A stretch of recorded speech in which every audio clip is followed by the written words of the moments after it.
A young architect, Maya, was renowned for her grand, imposing buildings. They were strong, impressive, but somehow they felt cold, lifeless. She longed to create structures that truly felt alive, but she didn't know how.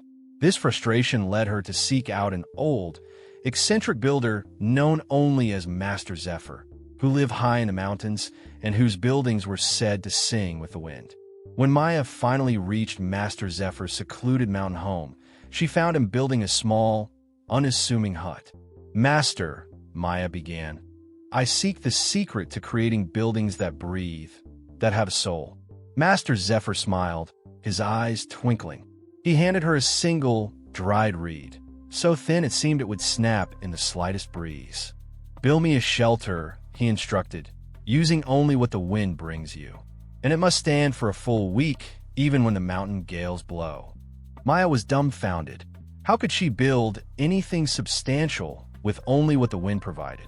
She tried to catch leaves, small twigs, and feathers, but they scattered, futile against the immense task. She felt ridiculous, her grand architectural plans useless here. Days turned into frustration as her flimsy attempts crumbled. But as the wind whipped around her, forcing her to abandon her usual rigid designs, she began to listen to it. She noticed how the reeds bent but didn't break, how certain stones interlocked naturally, how the wind itself could push and hold structures together if she yielded to its force.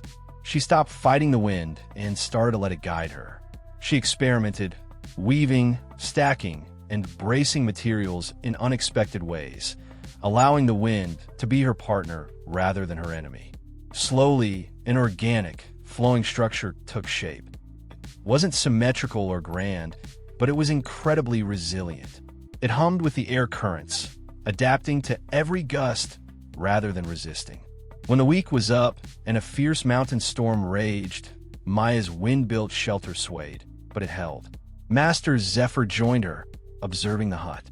"You see, Maya," he said, "a truly strong structure doesn't always stand rigid against the storm.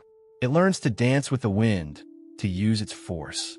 Your grand buildings try to conquer nature. This one learned to harmonize with it. That's the secret to creating something truly alive. Not to impose your will, but to find strength in collaboration, even with the invisible forces."